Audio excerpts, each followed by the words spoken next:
Welcome to the Whiskey, Jazz, and Leadership Podcast. Subscribe now so you don't miss a drop of straight talk you can't get anywhere else. We discuss the whiskeys to drink, music to listen to, and what it really takes to be an effective leader. I'm your host, Galen Bingham, the leadership strategist. Tonight's guest, founder and chief navigator at Mile Zero, Robyn Bolton.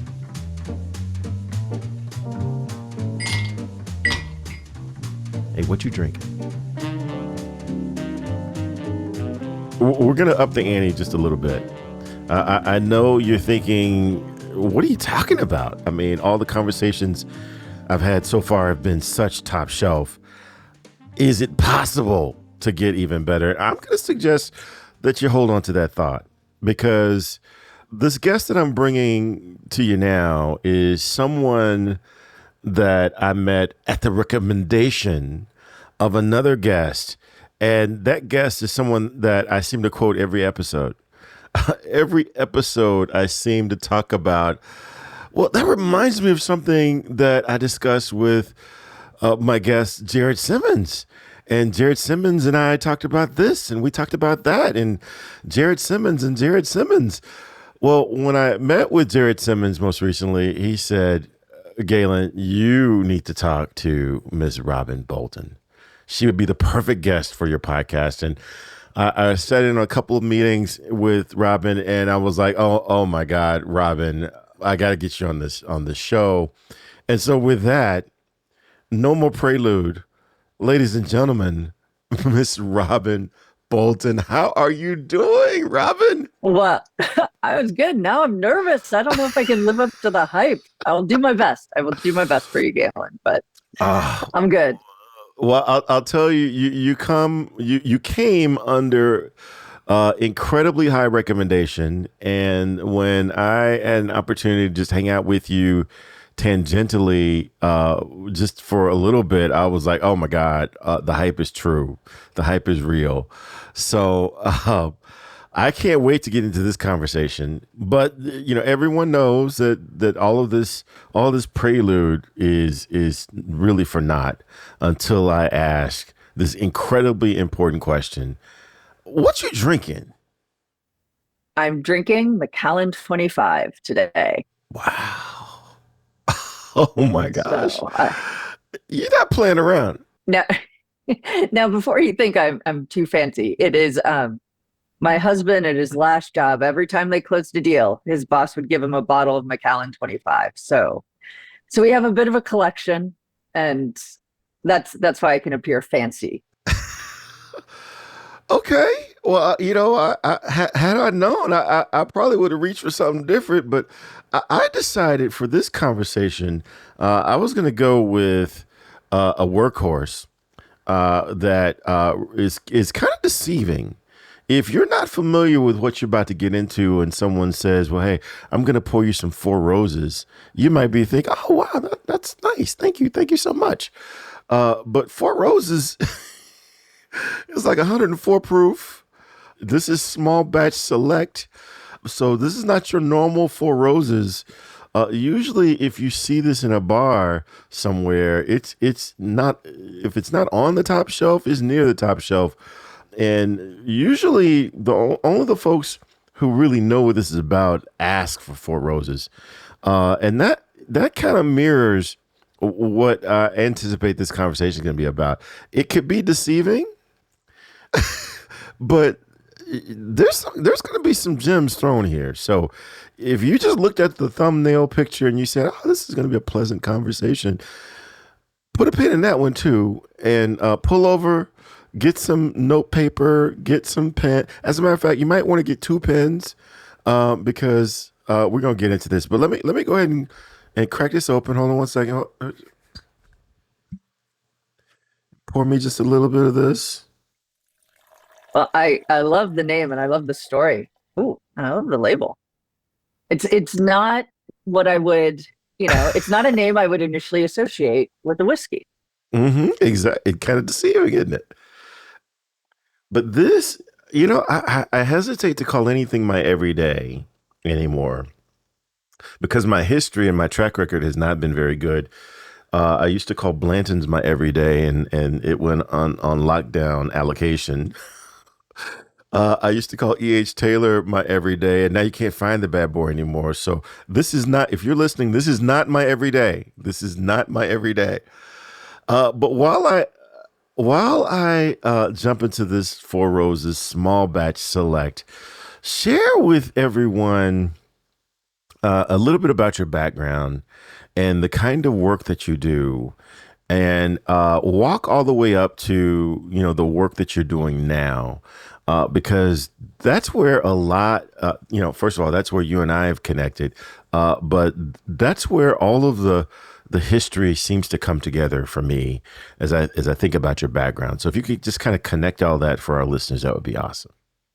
Yeah, absolutely. So, headline is I've essentially spent my whole career in innovation.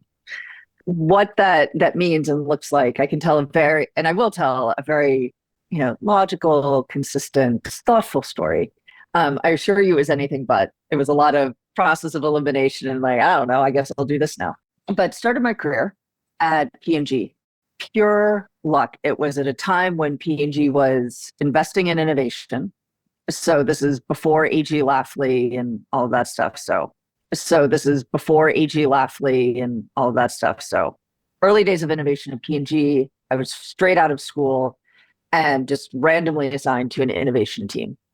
And so got to work on innovation at P&G, and quite literally a year to the day that I graduated from undergrad, I was at the North American sales meeting launching Swiffer, which I had worked on like my first year as an adult or out in the real world, working on developing and launching Swiffer, which is now $1 billion brand. And and with the naivety and enthusiasm of youth, I was like, oh, well, this happens all the time. This is totally normal. And so when P&G cut innovation spending for very good business reasons, I was like, you know what I'll do? I'll move to Arkansas. I'll go to the Walmart sales team. Hadn't restarted innovation yet. I was like, well, I'll go find my other big innovation work. And I ended up coming up to Massachusetts, where I live now. Got my MBA at Harvard, worked at BCG, Boston Consulting Group, for a few years, and then went to work at Innosight, which is the firm founded by Clayton Christensen, disruptive innovation, innovators, all that stuff. And so I've had the opportunity to work with companies in all sorts of different industries, all sorts of different innovation challenges.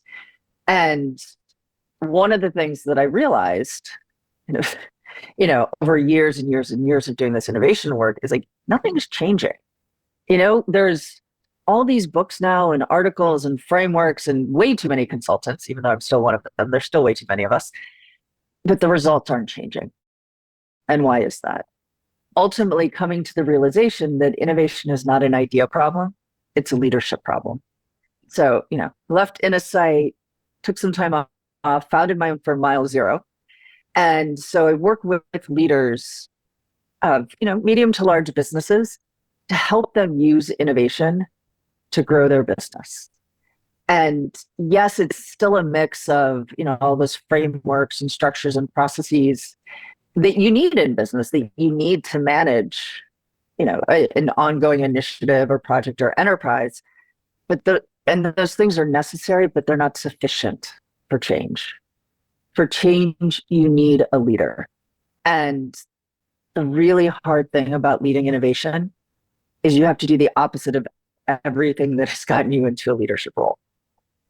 That's where my focus really lies now, is working with teams and leaders to do what is going to feel fun at the beginning, very unnatural for most of the time, but actually get you to the growth that you need for your business. Wow.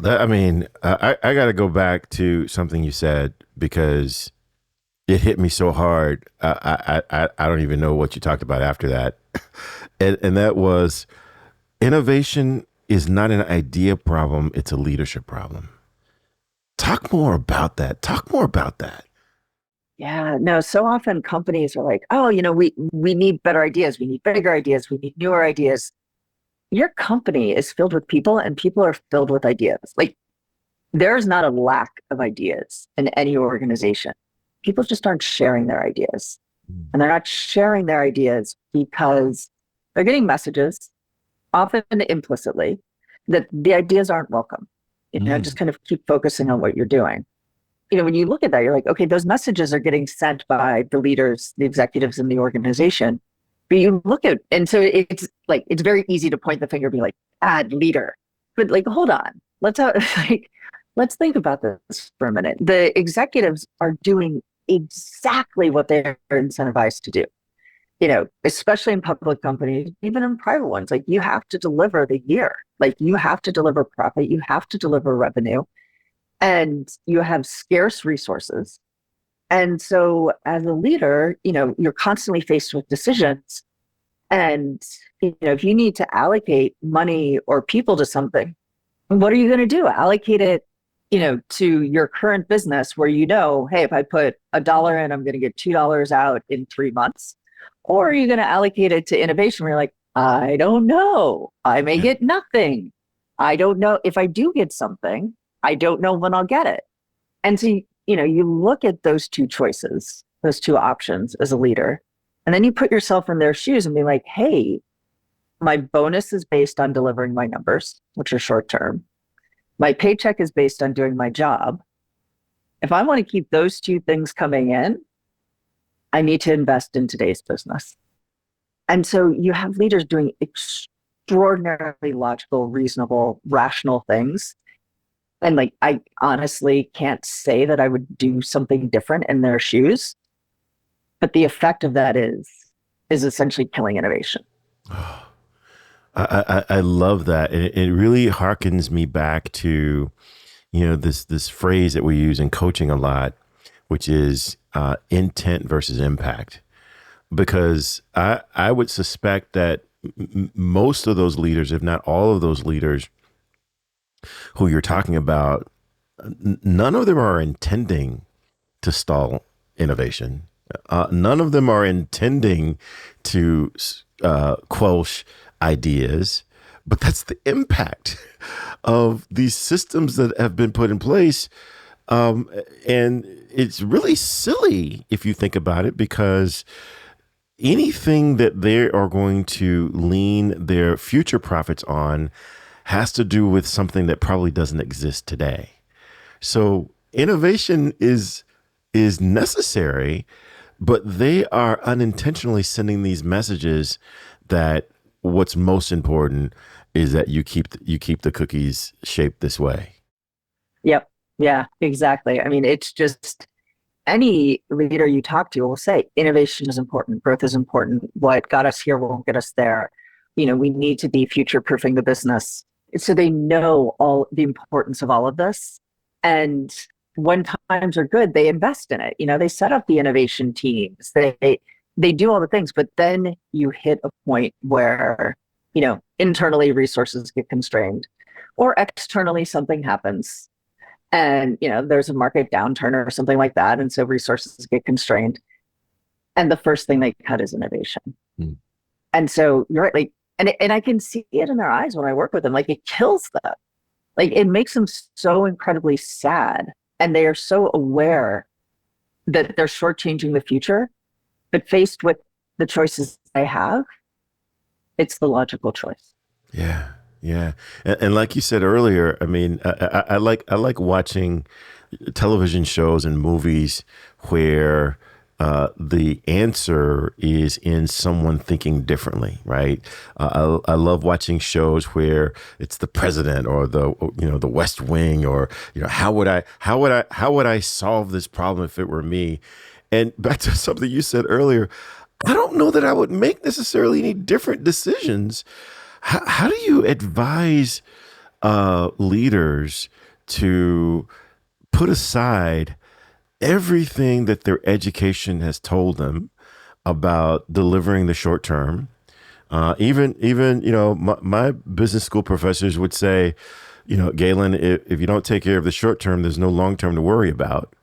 So how do you encourage leaders and organizations to put that aside and to stay dedicated to their future and to at least keep the ideas flowing? How do you do that? I wish the answer was simple. I mean, I feel like the first thing in any challenge, in any problem is acknowledge it. Actually, just sitting down and being like, what I'm about to ask you to do is going to sound crazy because I'm going to ask you to do the opposite of everything you've ever done and take a huge personal risk. And I cannot guarantee you it will pay off.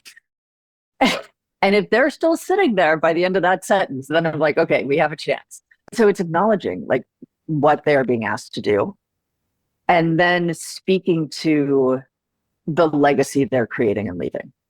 Because a leader who does invest in the long term, who, plants the tree under whose shade they'll never sit, Yeah. that person is deeply inspirational to everybody else because people notice that.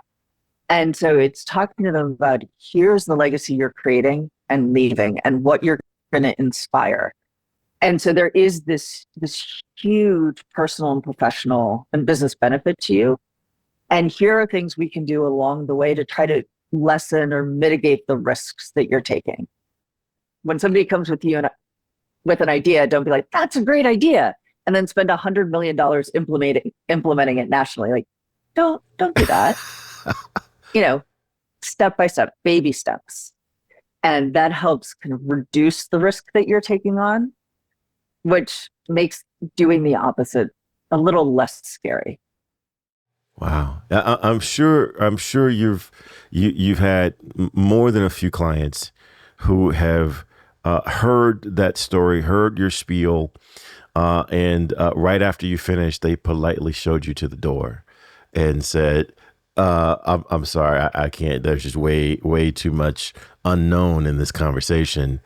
How do you personally rebound from, a client saying you're talking nonsense, although in their gut they might know that it's right. How do you rebound from that personally? That's a good question. Sometimes I do. I take it personally. It's hard not to, especially when I see so much potential in the person and in the business. Yeah. Like it just like, I gave you the answer and you rejected it. So yeah, sometimes there's a little bit of anger and frustration, but ultimately I always end up with like, I get it. Like I have a lot of empathy for that because, I don't know all the other things they have going on in their life. They're people, they probably have mortgages, they have family, they have kids, maybe they have elderly parent. Like they have other things going on that right now they have to make the choice they made. And especially if they know in their hearts, like, oh, I hate making this choice, but I have to. Like, okay, it's just not the right time for them. And that's okay. I think just the reminder that, yeah, these are important titles and they have a large scope. They have a large organization chart below theirs. But at the end of the day, they're people and they struggle with the exact same things that we struggle with. There's a phrase that I used a lot during my time in corporate, especially when I was training sales teams and re-envisioning the global selling process. We used to talk about how people buy from people. People will buy based on emotional reasons, and then they will find the facts to justify the emotional decision that they want to make. And that doesn't make sense. No one would put that as part of the formula on any kind of spreadsheet. But people are going to make the decision that's going to impact them personally. And then they'll find the facts that make that the right decision. I just wouldn't expect that to be a part of this innovation decision. And sounds like that's a big part. That's a big part of this innovation decision. It is huge. And yeah, I say the same thing. I say, look, people decide with their hearts and they justify with their heads. Yeah. And so anytime you go into any conversation, you need to be thinking about both. Because if so often, especially in innovation, people tend to lean towards the heart side of like, let me tell you about the struggle of this customer. And it's a deeply emotional story. But if you don't tack onto that some data and be like, and this is a $100 million opportunity or whatever, like you're not going to close the deal.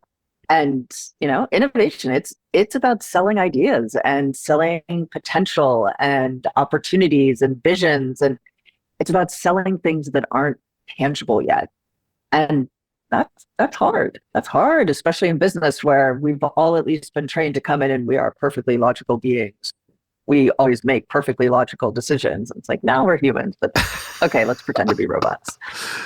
All right. Well, speaking of selling ideas, I'm gonna tap on your very storied strategic and innovation background, and ask you to help me articulate the idea for the name of this podcast, because we are in I don't know, season 6, season 7. We've been doing this for a bit, but I still get some of my friends who say, Galen, I don't get it. Whiskey, jazz, and leadership. I don't get it. Other than the fact that, yeah, I get that you like whiskey and that you like jazz and that you like leadership. And so, I get that. But what's the through line? What's the connection point? And so for me, the connection point is whiskey is about, for me, doing what you enjoy with the folks you enjoy it with, kind of your crew.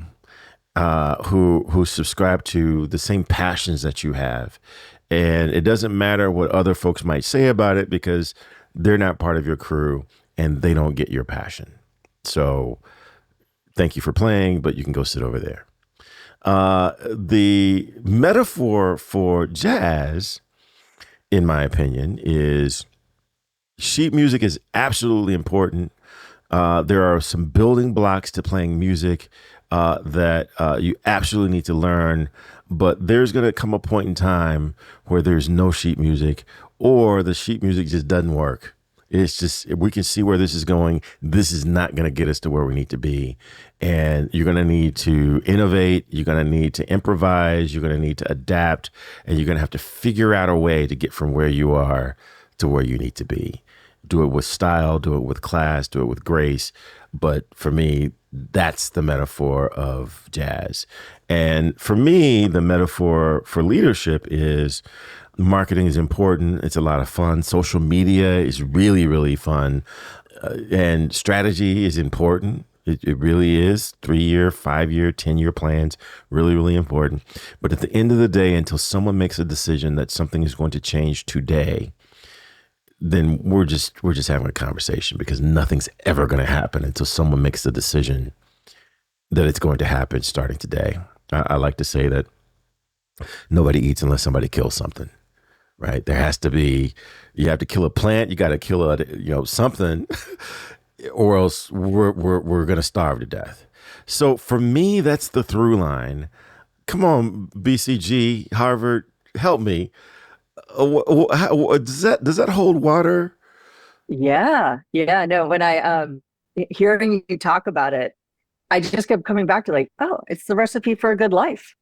A good life is one where you can follow your passion and be yourself, be your weird, unique, wonderful self with other people who love your weird, unique, wonderful self. And, that's the whiskey part.